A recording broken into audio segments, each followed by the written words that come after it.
More important than pain is this impulse that's rising within me. I feel as though there's something violent boiling up from within. Let go. I see. Let go. This. Let go of everything. This is my. Let go. Let go of everything. Let go. Who would you be without me, Pride? Tell me. Dear Blade, time to find out. You will. Death can have me when it earns me. They created these circumstances. What caused me to despair is this world itself. This counterfeit world. Look at me! There's nothing in my heart. Breathe in. That's fear. You're not brave. And a brand.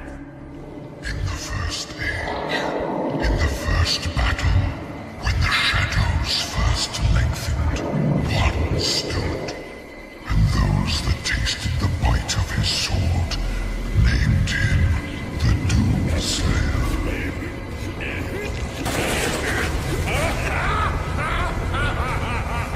I'll let you live so you can take a message to your master for me. Tell him the Black Swordsman has come. I crushed their dreams. I don't know what this feeling is, but I like it. A striker!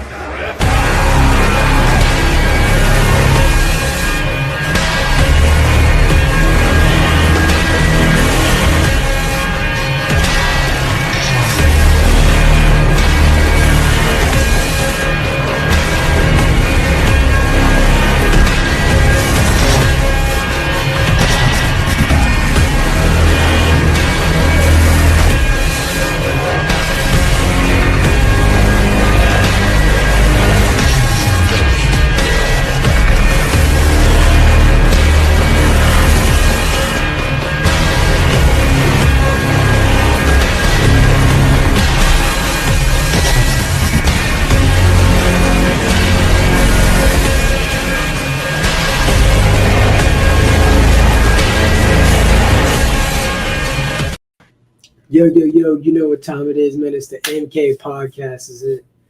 I can't fucking speak English. And this is episode number 10, and we're going to be reacting to Myron. God damn, man. We're going to be reacting to Myron speaking on the Iran situation and the potential war that could take place. So with that being said, I'm going to pass the mic over to Kane, let him say what he's got to say, and then we're going to get right to this shit, man. Let's go. You already know what it is, man. We are back here to serve some more game on the ground for them hungry hounds who just got up the pound and I'm ready for the next round. So with that being said, make sure y'all grab your snacks, y'all drinks, y'all weed, whatever the case may be, because we finna jump right into this episode. We also have a new sound that will be playing from now on when we encounter any. I don't know where the fuck this dude just went. So let's hope he figures this shit back out and gets back in here, because I guess he just randomly got kicked off the stage. So we're having technical difficulties, it would seem. So hopefully this bozo can get his bitch ass back up on the stage so we can continue with the show. Oh, wow. Look who's back. This sound is going to be played specifically for you. Did you hear that? No, I didn't hear anything, son. Well, go check the live playback real quick on your phone. That's what you remind me of right now. Oh, my. Yeah, Can you hear it? I just heard it. All right, man. So with that being said, we're going to listen to this. We're going to react just straight off the hip, no rehearsal. And if you don't like it. So with that being said, man, we finna go ahead and get to this, man. Shout out to Myron Gaines, homie. One of the most consistent content creators I know, period, point blank. So with that being said, let's go. I'm skeptical even of that. Like, call me paranoid, but I believe nothing. Pretty much. So well, it's good to be skeptical. One should be an individual thinker as opposed to follow the masses. That's a great thing. Can I just jump in? You quickly, please. I just want to ask the listeners and the panel, thank you very much for joining us. Guys, in the listeners specifically, really appreciate you being here. I just want to ask you if you can please go to Suleiman's profile and make sure you're following him, but more importantly as well, make sure you press the bell icon for all notifications. And the reason for that is, as you can see, he doesn't have his blue check mark. You will not see his faces. He will be going live every day with breaking news. We have a great panel. We have Myron on, who's always coming on when he's streaming to share the news. We've got Ian, Simon, Mays, Ryan, everybody, Casey, of course, my dog Casey, Brother Mofit, you know, fam. So please do just put the notifications on so you will be notified as soon as our space goes live. And you know what? This has been one heck of a week where news is concerned. We could go live at any time. So you'd have to know that we've gone live. Otherwise, you may not see it in the bar at the top. So please do set your notifications for Suleiman. Press the bell icon. Thanks. Appreciate that. And when there's not breaking news, we normally do a space at 6 p.m. Eastern, 11 p.m. UK. So do check that out. Guys, awesome space. We've got like, what, 3,700 people here, all organic. Much appreciate every single person who's listening and speaking. And panel, great discussion. I think it's been an awesome space. We've all learned a lot and news has been spreading. Myron, you were going to jump in? Yeah, I'm hold on. I just reposted the space. Hopefully we can get this thing over 4,000 because this is important. Yeah, no, I just hope we really don't go to war, man, because I don't think Americans understand how bad this can be. I mean, I'm talking about, you know, $11 gallons of gas, right? $11 per gallon of gas is what we're talking about if we were to go to war with Iran. It would literally hurt us financially so bad. And I think this is a time where we just can't afford that. I mean, Donald Trump campaigned on, reeling in the inflation, bringing down interest rates, the tariffs, trying to, create economic opportunity for the United States, and going to war with Iran would absolutely decimate the middle class in this country that rely or commute to work, because we're talking about gas prices going up significantly, and that's one of the worst things. I will never forget this. When we went to war in Iraq, back in like 2003, right? I remember I was like 13 years old at the time, and it was the summertime, right? We invaded in March of 2003, and I remember that summer we were like going to Lake Compounds or something like that, one of these fairs in Connecticut as a kid, and I remember my uncle filling up at the gas station, and back in 2003, a gallon of gas back then was like $6 or $7, man. So, you could only imagine what will happen now if, we were to have a similar conflict. And the other thing too with Iran is way more capable than Iraq militarily, right? We're talking about, they got a very sophisticated ballistic missile program. They got hypersonic missiles, cruise missiles, all of that stuff. They have a huge inventory. And we have already established, or not we, but Iran has established that they can absolutely touch Israel. They launched an attack, if I'm not mistaken, last year in retaliation from all the aggression that Israel had been displaying to Iran. And they were able to get some missiles past the dome, right?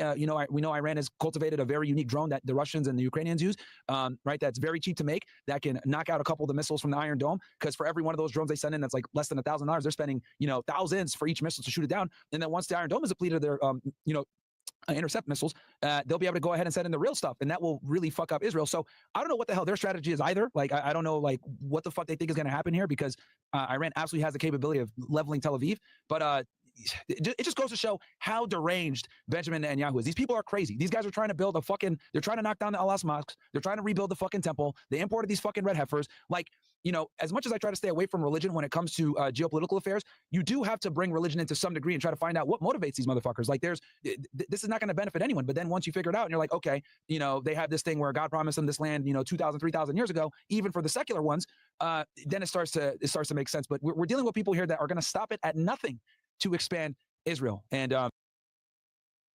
so, you being a Jewish individual, before I give my take on this, I want to hear your response and what you think, because I think it's a rather interesting point that Myron just spoke about, man, and it's something that definitely needs to be given some feedback on. So what do you think about what he just said?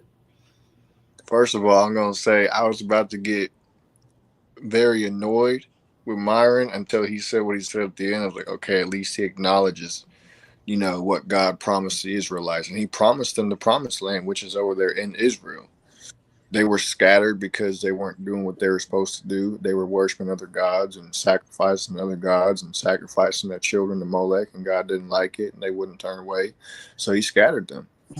Now that they're back in the land, them other people don't like that. But, it's tough. I think we are getting closer and closer and closer to the end times, especially whenever you hear about stuff like this. Them trying to rebuild the temple. They got the red heifers there. They got all the ceremonial equipment that they need for like the sacrifices and whatnot. They got the golden menorah. They got everything ready to go. They just got to be able to rebuild the temple. And whenever he said what motivates them, to rebuild the temple, I mean, it's legit prophecy unfolding before your eyes. How can you at this point, and I'm not talking about mine, I'm talking about anybody in general.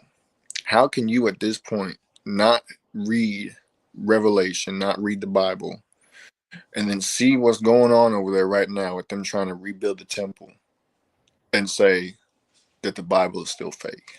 Because that was said thousands of years ago that it was going to happen, and it's legit happening right now. You know, I find it absolutely interesting and astonishing because it shows two things. It shows that the corrupt Israelis, they think what they're doing, trying to force events to happen, is going to bring them back a promise, when in fact it's going to deliver on a promise, but not one that's going to benefit them in the way that they think, because they're not the real ones. So it's good for all these people, even though they're a little bit overcritical of all Israelis, to speak on it, because they start questioning. When they start questioning, eventually what they realize is they can't get the answers. And when they realize that they can't get the answers, people turn to God. So, you know, it's like one of the things that I heard a long time ago. They said they pushed them so far away from God that they pushed them right back into it.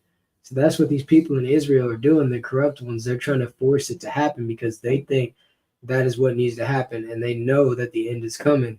So it's like they're conflicted and the messaging has been confused. So these people are super powerful. They're super corrupt and they know what they're doing. Now, it's not all of them, but the ones at the very top know exactly what they're doing. And they know exactly what they think about Jesus, too. They don't love Jesus. They don't, boy. It is in the Talmud. So anytime that you start speaking about it, well, especially a couple years ago, you get canceled, demonetized, platform taken away. But now that it's being accepted, you think they just accept it because they just accept it? No, because they're already so far ahead of what we're talking about right now that it doesn't even. First of all, most people don't believe anything they see or hear now because AI, because of misinformation, because of false accusations. So you already have that to deal with, most people walking amongst the earth. But then when you go and talk about this, that these people in Israel control the world, most people are never going to want to hear that shit. And even if it's true, they don't give a fuck. But guess what? Those who have ears will have. Those who have ears will hear. And the blind will lead the blind. And you got to let monkeys be monkeys. And that's just how it goes, man. So you have anything else you want to add on that point? Yeah, whenever you said that they know the end is coming, which is why they're trying to do it. Whether they know it or not, I don't think that it quite matters to them as much, because they believe that the temple, like the physical temple building, is where they're supposed to worship, and they believe that they're still supposed to sacrifice animals and whatnot. And that's I think that's the main reason why they're doing it. Trying to rebuild that temple so they can resume sacrifices. And I think that's why God said whenever that temple gets rebuilt, you'll know you're in the end times, because he knew that they were going to rebuild the temple to resume sacrifices when sacrifices are no longer needed in the temple because of the sacrifice that Jesus Christ made. So he was just saying, he was telling John to write down what they're going to do, because he already knew that they're still fixated on physical sacrifices. You know, they're to me it seems like they are of the bloodline of the Pharisees, is what it seems like, because the Pharisees were so intent on the law of Moses that they completely disregarded Jesus, which is pretty much the same thing that the Jews today do over there. At least most of them. There's some of them that are Christians over there that believe in Jesus Christ, but most of them, they're still intent on the Mosaic law, and it's just goofy, bro. It really is. Yeah, pretty interesting, man. But anyways, niggas, we finna get back to listening to this video. Create that greater Israel project. And this has been Netanyahu's dream for decades. I mean, the guy has killed his political opponents to do it. Whether you look at someone like Yitzhak Rabin, he's done everything to stop two-state solutions. They're continuing to expand the West Bank settlements, despite the fact that it's illegal according to international law. We've got to a point now where he's made it where there's almost no way we can have a two-state solution, and that's exactly how he wants it. Myron, I'm under the impression, and this is just a gut feeling, guys, that whatever happens. This goes back to the point that Israel, like all this de-escalation attempts that all these other countries are trying to do, don't mean much because Israel doesn't want to de-escalate. They wanted to keep going. They want to take out certain countries because they want to continue to prosper, and anybody in their way has to go. But what does that actually imply? It implies fucking capitalism. But the thing is, they don't do it on their own. They use America. They're over here in a whole nother country running us from a whole entire country. And it's like if Israel wants to do what Israel wants to do, that's cool. Israel's Israel. But whenever Israel starts really controlling America, that's when you have to say, who has been compromised and why do we continue to allow ourselves to get fucked? Why do we continue? And that's why you got to respect the people like Fuentes, like Myron, that call it out that you can talk about anybody. I mean, the LGBTQ nowadays is like a fucking gang. They hurl insults at you at social media and scream at you in person if you have something to say. But if you say anything about them boys, and I mean, like, not anything, because let's be real, people say we can't just say anything. But if you get to speaking crazy, they're going to shut down your banks. You won't have your job. And it's like if you get to talking crazy about anybody, yeah, they can wipe you out. But when someone can wipe your livelihood, not just you, your family's livelihood, your lineage, your reputation, it kind of has to make you sit there and go, how does this certain group of people have all this power? And everybody that's in a position of power, why are they all connected to these people of said power? And it's because, bro, who runs the world? Israel. Right. I think this is, when also scripture says that the 3.5 years of peace will end and all the nations will come against Israel to fight against Israel. I think this could be, I'm not saying it is, I think it could be one of the things that leads up to the point that all the nations come against Israel because of what they're doing, what they're trying to do. Guys, this dude Kane is a motherfucking monkey. This nigga has so many interruptions, misconnections. All I hear is a whole bunch of. Are you ready, son? Now, what were you saying? Nations all against Israel? Because of what? I was saying that I think this is one of the things, and y'all gonna have to forgive me if y'all hear any background noise. It just is what it is. It just fuck my life right now. But no, I was saying I think this is one of the things that could lead to all the nations coming against Israel to fight against Israel because of the things that they're doing, the continuous escalation that's going on, and that's just another part of prophecy, bro. Now, God didn't say what was going to happen that would lead up to all the nations coming against Israel. He just said that it would happen. So this could be one of the things that does happen. Yeah, man, it would be interesting. But this is the type of thing where you got to keep paying attention. A lot of people, they're caught up with what's going on right now, the NBA Finals. These niggas ain't making no money off the players, nothing like that. But for the next 2.5 hours, they're going to sit there and watch grown men that are over 6 feet tall run up and down the court with shorts on and a tank top and try to throw a ball instead of a fucking basket. Half these niggas can't even throw their dirty laundry in the basket, but they want to watch all these niggas. Ooh, man, I wonder if this man gonna go to this state next year. I wonder if he gonna put this shirt on next year. Ooh, I wonder how many times he gonna put the ball in between his legs.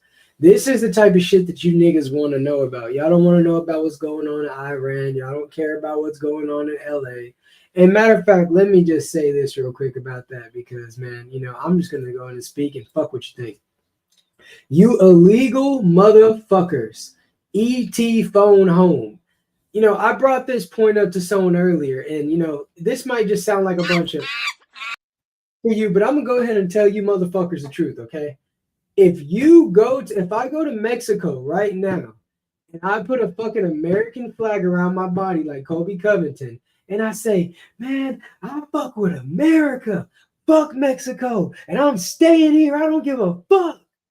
I guarantee you the cartel is going to pick me up and do the best definition of remove my fucking head from my shoulders. All you Mexicans that come here and say, yeah, man, my family, and man, I represent Mexico. Bitch, then leave. Trump told you what he was going to do, and he's goddamn doing it. Protesting is your right. Niggas like me wouldn't even be able to speak if it wasn't for Martin Luther King peacefully protesting. Motherfucker. But peacefully protesting isn't kicking police, throwing water bottles at them, going inside of fucking Adidas stores and stealing. What the fuck does Adidas have to do with this shit? You motherfuckers are screaming and, you know, telling the police they're sucking Trump's dick. That's not peacefully protesting. And honestly, bro, like you sitting there kidnapping. If a fucking crackhead Mexican illegal is at the corner of the street and he gets picked up, that's not kidnapping. First of all, it's grown napping, if anything. He's been grown napping the entire time, being a broke ass beaner, sleeping on the side of the fucking street, and he's not even supposed to be here. Nigga didn't even get dropped off in a UFO. He got dropped off by a goddamn donkey. Now you see, I rock with Trump, man. You know, he's saying niggas can come from other countries if they can do shit for our world. And even again, I don't 100% agree with that because I don't think foreign entities should be knowing what's going on with our advancements. But I can see that. But you illegal motherfuckers, no, man, y'all can't just come here, man. And if you don't give a fuck, and bro, if you are this mad and it's fuck America and it's fuck LA and it's fuck Trump, get the fuck out and go back to your country. I get it, the kids, but you are a fucked up individual for putting your kids in it. You were born in your country. Y'all say, well, man, God said, homie, your country is your country. And y'all love to bring up God when it comes to this, but you worship the devil in every other motherfucking aspect of your life. So when I hear you beaners, vato, ese, this is all I fucking hear. So now I'm going to let Kane talk, and he's going to share his opinion on this shit. Nah, that's 100% facts, bro. Try going, not even just Mexico, but any country, period. Go to Russia and hold up an American flag and say, fuck Russia, and see what happens. You will die on the spot. Not even, they won't even take you to jail. They won't take you to prison. They won't even deport you. They will shoot you in your head because they're going to think that you're a terrorist, which is exactly what these people are. There's a difference between protesting. There's a difference between protesting to make your voice heard for the concerns that you have, that you're trying to bring awareness to, versus rioting and tearing down cities and burning people's cars and breaking into stores and stealing from them and legit hurling rocks at federal employees' cars. Like, you can't make it up, bro. That's terrorism. That's not protesting. That's straight up domestic terrorism right there. And they all need to go.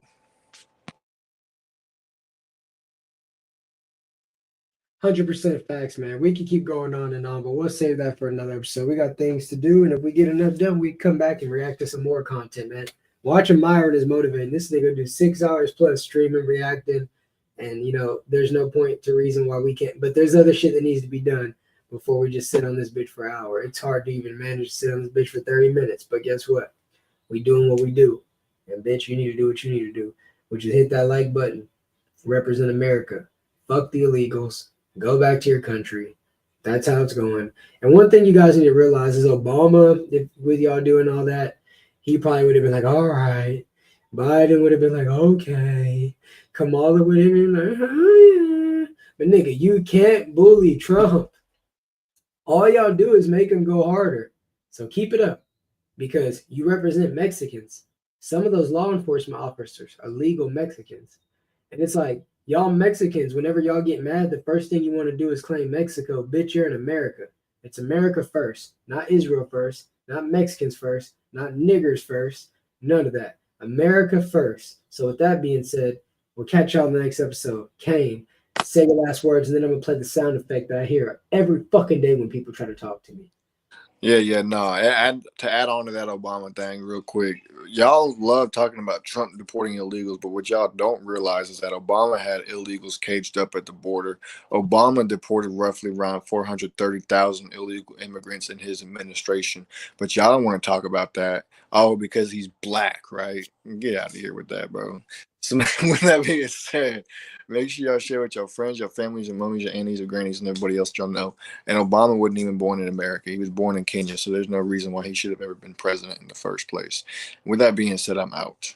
Deuces.